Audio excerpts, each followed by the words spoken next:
오늘 저는 베드로 후서 2장 1절부터 9절 말씀까지를 우리가 함께 읽었습니다. 오늘 묵상의 제목을 심판하시는 하나님 이렇게 정해 보았습니다. 1장에서 이미 사도 베드로가 언급한 것처럼 초대교회 성도들은 첫째 보배로운 믿음을 받은 사람들, 두 번째 진리 안에 서 있는 사람들이라고 언급을 합니다. 그런데 이런 성도들 속에, 이런 초대교회 안에 시간이 지나면서 거짓 교사들이 출현하게 되었습니다. 거짓 교사들이 거짓된 교훈을 가르치고 그릇된 삶을 살아가면서 처음에는 진리 안에 서 있는 성도들이 흔들리지 아니하지만 시간이 점차 지날수록 유혹을 받게 되고 또 그들 중에 많은 사람이 그들의 삶을 따르게 될 것이라는 것을 베드로는 예감하고 그 거짓 교사들을 분별하고 거짓된 그 교사들의 가르침 그리고 그들의 삶을 폭로하고 하나님의 심판 앞에서 두렵고 떨림으로 또 기도하고 깨어 있어서 그들을 분별하고 그들을 따르지 말 것을 권면하는 것을 볼 수가 있습니다. 그러면서 그들의 그 거짓 교사들의 특징 중에 하나로 지적한 것이 윤리의식의 결여였습니다. 그래서 1장 10절에 보면은 부르심과 택하심을 굳게 하라라고 권면을 하고 있죠. 또 그리스도께서 우리를 죄와 사망 가운데서 주님의 피로 값주고 사신 이유가 정욕을 위하여 정욕으로 인하여 썩어질 것을 피하여 하나님의 성품, 신적인 성품에 참여하는 자가 되게 하려고 그리스도께서 십자가에 피 흘려 우리를 죄와 사망 가운데 사신 것이다 라는 것을 역설하고 있는 것을 우리가 1장에서 살펴보았습니다. 이제 2장에 들어와서 사도 베드로께서는 거짓 교사들에 대해서 아주 집중적으로 다루고 있는 것을 볼 수가 있습니다. 이 거짓 교사들은 마치 광명한 천사마형으로 때때로 나타나기는 하지만 그들에게는 분명한 그 정체가 있다는 것입니다. 그래서 두 가지 초대교회에 나타난 거짓 선생들의 정체를 폭로하고 있는데 두 가지라고 할 수 있습니다.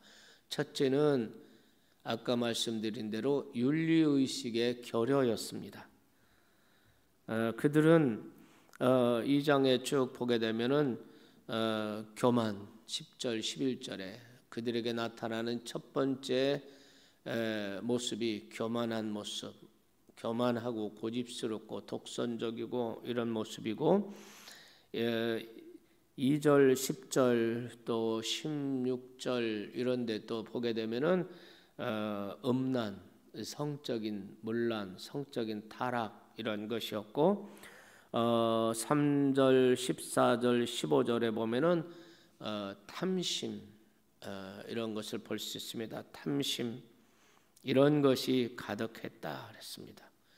그리고 그들은 이런 자신들의 잘못되고 비윤리적인 이런 삶을 정당화하기 위해서 성경을 자의적으로 또 아전인수격으로 성경을 사사로이 풀어서 자기들의 거짓되고 비윤리적인 이런 생활, 이런 삶을 정당화시켰다 하는 것을 얘기를 하고 있습니다. 둘째로 그들의 정체는 사도 베드로께서 말씀하신 초대교회 정체, 이단의 정체 가운데 하나는 무엇이냐 하면은 그리스도의 재림을 부정하였다는 것입니다. 예수 그리스도의 다시 오신다는 약속, 주의 재림을 부인하고 정말 심판을 부정하고 있다는 것입니다. 그것이 3장에 보면은 잘 나타나 있습니다. 이러한 그리스도께서 다시 오실 것이라는 생각, 또 다시 오실 때 주께서 심판의 주로 오셔서 세상과 죄를 심판하실 것이라고 하는 이 진리, 이것은 그리스도인들로 하여금 이 세상을 살아갈 때에 윤리적인 삶을 살고 경건한 삶을 살고 죄를 멀리하고 이렇게 살도록 하는 아주 강력한 기폭제가 되기도 하고 동기부여가 되기도 하는 것입니다.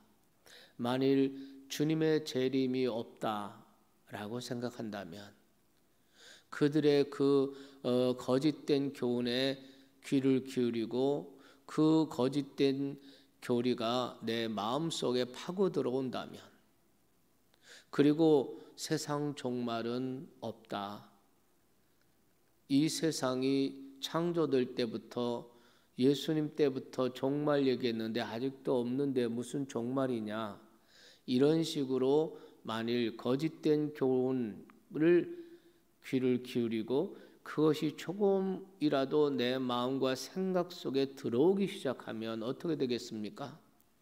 우리의 삶은 점점 무너지기 시작하고 우리도 역시 육신의 쾌락과 세상의 쾌락을 추구하는 삶으로 떨어질 수밖에 없다는 것이죠.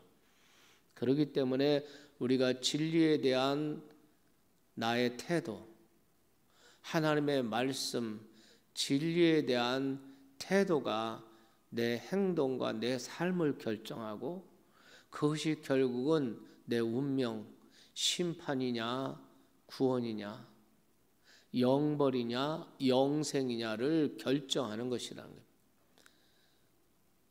진리에 대한 내 태도가 변하지 않도록, 아멘, 우리의 믿음을 굳게 하고 택하심과 부르심을 굳게 하는 우리가 되어야 할 줄로 믿습니다. 자, 그러면 오늘 이제 본문을 한번 살펴보도록 하겠습니다. 1절부터 3절 말씀까지는 아까 말씀드린 대로 베드로가 파악한 이 초대교회에 나타나고 출현한 이 거짓 선생들의 정체, 그리고 그들의 출현에 대해서 이야기를 하고 있습니다. 그러면서 1절 말씀에 보면 이렇게 말하죠. 그러나 백성 가운데 또한 거짓 선지자들이 일어났었나니, 1절 한번 보시겠습니까? 낯선나니 과거형이죠.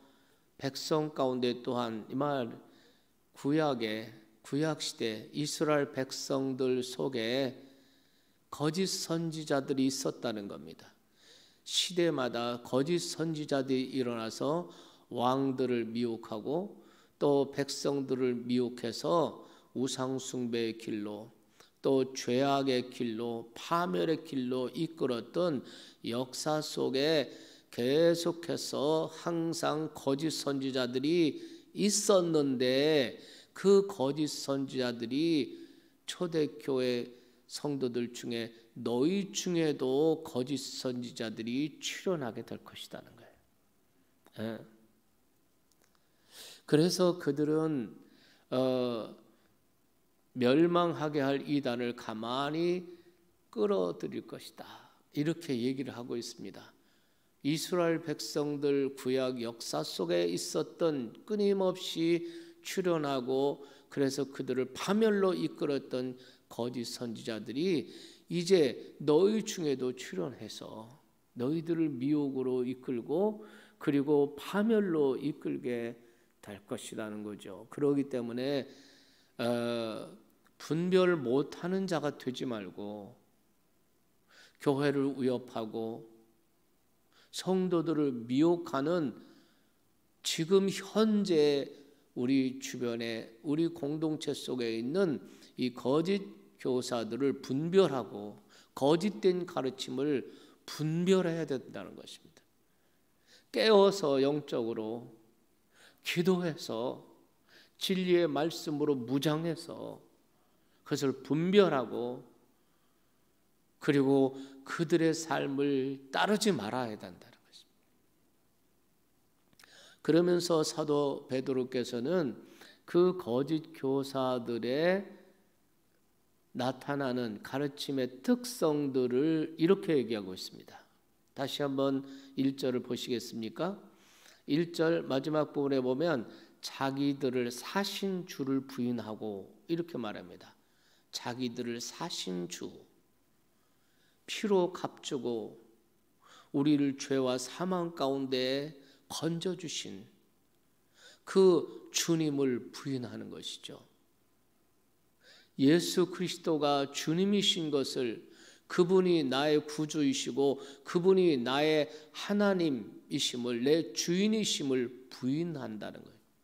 자기를 사신 주를 부인하고, 그러면 자기를 사신 그분 예수님이 주인이신 것을 부인하게 되면, 그러면 그 거짓 교사들의 주인은 누가 되는 것입니까? 자기 자신이 주인이 되는 겁니다. 내가 주인이 되는 거죠. 이것이 첫 번째 특성이라는 겁니다. 주님을 주로 생각하는 것이 아니라 나를 구원하신 예수님, 그분을 부인하고 그분의 주인 되심을 부인하고 자기 자신을 주인으로 삼고 자기 자신이 주인으로 행세하고 산다는 겁니다. 여러분은 어떻습니까? 우리는 사실 어떤 이단에 빠지거나 미혹받거나 뭐 이런 거는 아니라 할지라도 그들이 가르치고 있는 그 거짓된 교훈의 그 모습들이, 그 물들이 우리의 생각을 은연중에 물들이고 있는 것은 아닙니까? 우리가 사신 주님을 부인하고 그분의 주인 되심을 부인하고 내 자신을 주인으로 여기고 주인 행세를 하고 내 시간, 내 재산, 내 지식, 내 거 이러면서 행세하고 있는 것은 아닙니까? 이것은 우리가 이단에 빠진 이런 실제적인 이런 일은 있지 않더라도 이단들이 끊임없이 가르치고 있는 것이 여러 생각과 문화와 그런 모든 풍조를 통해서 또 내 속에 있는 이 정욕과 결합해서 결국은 내 생각과 내 신앙이 점점 속화되는 이런 모습을 보이고 있지 않습니까? 이것이 첫 번째 나타나는 특징이다. 그 다음에 3절 하반절 말씀을 보시겠습니다. 3절 말씀을 보면은 그들이 탐심으로 지어낸 말을 가지고 너희로 이득을 삼으니 이렇게 얘기를 합니다. 이 거짓 교사들은 그 초대교회 성도들, 그들을 탐심의 말로 미혹하고 탐심의 말로 속여서 그들을 자기 이익의 도구로 삼고 있다는 겁니다. 오늘날 이단들이 나타나는 아주 적나라한 이런 특성들이죠. 거짓 교리로 헌금하게 하고 거짓 교리로 재산을 바치게 하고 그리고 그걸 가지고 자기 배를 신으로 삼기고 그걸 가지고 호색하고 그걸 가지고 호의호식하고 이런 이단들의 공통적인 특성입니다. 아무리 말은 잘하고 아무리 성도들을 사랑하는 것 같고 그래도 이단들의 가장 극명하게 나타난 특성은 탐심의 말로 지어낸 말로 탐심에서 나온 지어낸 말로 거짓과 사기로 재산을 탈취하고 성도들을 탈취하고 그래서 결국은 자기 배를 채우는 이런 모습이 있다는 거죠. 우리는 그런 이단에 빠진 사람들은 아니죠. 그것쯤은 분별할 수 있죠. 그런데 그 사상이 우리 마음 가운데 은연히 들어오면 우리도 탐심의 말, 자기 자신의 탐심을 위한 이런 말로 그런 목적이 강하게 되면, 탐심이 강렬하게 되면 자기 이익을 이루기 위해서 이웃을 속이기도 하고 은근히 거짓말도 하고 우협도 하고 이렇게 하면서 결국은 사람들을 이용해서 자기 이익을 챙기는, 이것을 바울께서는 배로 하나님을 삼는 사람, 이렇게 얘기를 하고 있습니다. 예수님은 성육신하셨어. 하늘 영광을 버리고 자기 자신을 종의 형체로 내려와서 우리의 친구가 되어주시고 우리의 구원자가 되어주신 줄로 믿습니다. 예수님은 내가 섬김을 받으려고 온 것이 아니라 내가 내 목숨을 대속물로 주어 섬기고자 왔다고 그랬습니다. 우리는 언제 어디서나 정말 섬기는 마음 잊어버리지 않기를 바라요. 우리의 이웃들을 섬기고 교회 지체들을 섬기고 어렵고 힘든 이런 고통당하는 이들을 생각하면서 우리가 그를 위해서 중보하고 기도하고 위로하고 이런 모습으로 살아가는 하나님의 종들이 되시기를 주님의 이름으로 축원합니다. 이제 4절 말씀부터는 사도 베드로께서 이러한 그 거짓 교사들에 대한 심판의 확실성에 대해서 얘기를 하고 있습니다. 이들에게는 하나님이 반드시 심판하시고 반드시 이들에게 징벌하실 것이다. 그것을 확실성을 말씀하실 때에 베드로께서는 이미 역사 속에 행하셨던 하나님의 심판들을 증거로 얘기하고 있습니다. 그래서 여러분 4절 말씀에 보면은 이렇게 되어 있죠. 4절을 보시겠습니다. 하나님이 범죄한 천사들을 용서하지 아니하시고 하나님을 거역한, 하나님을 대적해서 일어났던 하나님의 지극히 거룩한 영광과 그 보좌와 비기기 위해서 교만하고 반란을 일으켰던 이 영계의 세계 천사들을 하나님이 용서치 않고 징벌하셨다. 이것을 먼저 얘기를 하고 있습니다. 영계에서 일어났던 하나님의 심판에 대해서 얘기를 하고 있습니다.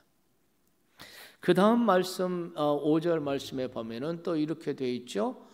옛 세상을 용서하지 아니하시고, 옛 세상이라는 것은 홍수 심판 이전의 세상을 말해요. 아담 이후로부터 노아에 이르기까지 그 시대 옛 세상, 창세기 6장에 보면 죄가 가득 찬 세상, 죄악이 관영한 세상, 이 세상을 하나님은 용서치 아니하고 이들을 심판하셨다는 겁니다. 홍수로서 하나님이 심판하셨다. 그 다음에 6절 말씀에 보면은 이렇게 되어 있죠. 6절 소돔과 고모라 성을 멸망하기로 정하여. 여러분, 소돔과 고모라의 그 타락한, 그 죄악된 그 소돔 고모라를 하나님이 유황불로 심판하셨다는 거예요. 범죄한 천사들을 심판하셨고 옛 세상, 죄로 관영한 옛 세상을 심판하셨고 또 소돔 고모라를 심판하신 하나님, 이런 심판을 신학적으로는 역사 심판 이렇게 말해요. 이렇게 하나님께서 심판하신 하나님께서 심판이 없다 말하고 주의 다시 오심이 없다 말하면서 자신을 주인으로 여기고 배를 하나님으로 섬기는 이런 거짓 교사들, 그리고 그를 따르는 자들에 대해서 하나님이 심판하실 것이라는 거예요. 주님이 다시 오셔서 그들을 심판하실 것이다, 이렇게 말하는 거예요. 그러니까 사도 베드로께서는 이 거짓 교사들의 여기에 대해서 하나님이 심판하실 거 확실하다는 거죠. 반드시 심판하실 것이다. 그러면서 여러분, 이것이 역사 심판이에요. 하나님께서 역사 속에서 죄를 심판하시잖아요. 개인, 가정 또는 그 시대를 하나님이 심판하세요. 노아 시대, 그 시대를 하나님이 홍수로 심판하고, 소돔 고모라 시대, 그 소돔 고모라를 유황불로 심판하셨죠. 사울이 교만해지고 범죄하고 그럴 때 어떻게 했습니까? 하나님 그 사울의 집을, 그 가문을 심판하셨죠. 네. 가룟 유다가 주님을 배반하고 이렇게 할 때 하나님께서는 그 가룟 유다를 심판하시지 않습니까? 그러니까 개인, 가정, 시대, 국가, 민족을 하나님이 역사 속에서 심판을, 하나님이 이렇게 어떤 나름대로 하나님의 기준이 있는데, 그 이전까지는 하나님이 기다리시고 인내하시고 이렇게 하지만 하나님이 정하신 그 선을 넘어버리면, 기다리다가 인내하시다가 그 선을 넘어버리면 하나님은 더 이상 용서치 아니하시고, 하나님은 준엄한 심판을 역사 속에서 하나님은 행하셨다는 거죠. 그거는 이 성경이 아니더라도 우리가 역사를 공부하면서 정말 얼마든지 경험하고 얼마든지 눈으로 보고 배우지 않습니까? 악이 영원하지 않아요. 악은 반드시 무너지고 악인은 반드시 망하게 되고 이렇게 되는 것을 우리가 볼 수가 있습니다. 이것이 역사 심판이거든요. 이러한 심판이 있는 것처럼 거짓 교사들, 그 거짓 교사들이 주장하는 게 뭐예요? 첫째, 주의 재림이 없다. 다시 오신 아니다. 또 주님이 오실 때, 그리스도가 다시 오실 때 세상을 심판하신다. 그거 없다. 그러니까 종말 심판이 없다. 주의 재림이 없다. 이렇게 가르치고 있는 사람들. 그렇게 하면서 자기 배를 섬기고 자기 자신이 주인 행세를 하고 이렇게 살아가는 것을 또 정당화하기 위해서 성경을 사사로이 해석을 해서 아전인수격으로 성경을 해석해서 꽤 맞춰가지고 정당화하고 있는, 이게 오늘날 이단의 모습이 그대로예요. 이런 사람들에 대해서 하나님이 심판하신다는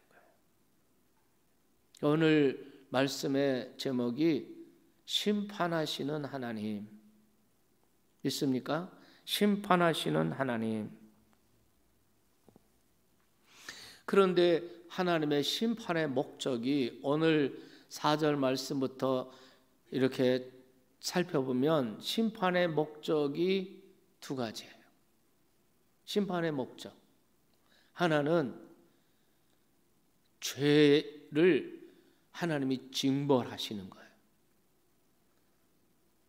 그러면서 그 죄가 관영한 세상에서 믿음을 지키는 사람들, 죄가 관영한 세상, 수 없는 거짓 교리들로 미혹하는 이러한 미혹의 영이 있고 정말 광명한 천사 모형으로 위장해서 미혹하는 이런 영들이 있고, 거짓 교사들이 있고, 거짓 가르침이 있고, 세속된 신앙, 속화된 신앙이 판을 치고, 신비주의가 판을 치고, 유사 기독교, 유사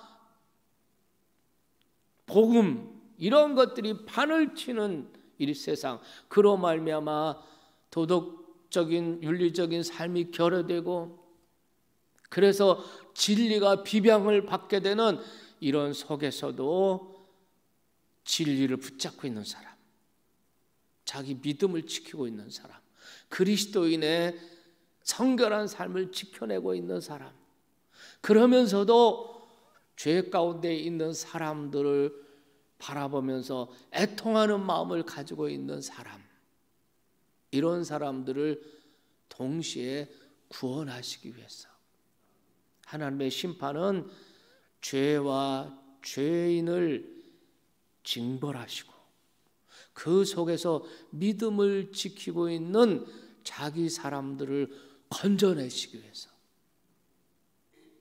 그런 것이 바로 노아 심판에도 나타나지 않습니까? 노아 시대에도 하나님께서 그들을 심판하시지만, 온 세상을 홍수로 심판하지만, 믿음을 지킨 의인 노아는 하나님이 방주를 예비해서 그와 그의 가정을 구원하시지 않습니까? 소돔 고모라 그 유황불을 떨어뜨려서 그 소돔 고모라를 완전히 불태워, 그 속에서도 하나님께서 의인 노아를 건져내지 않습니까?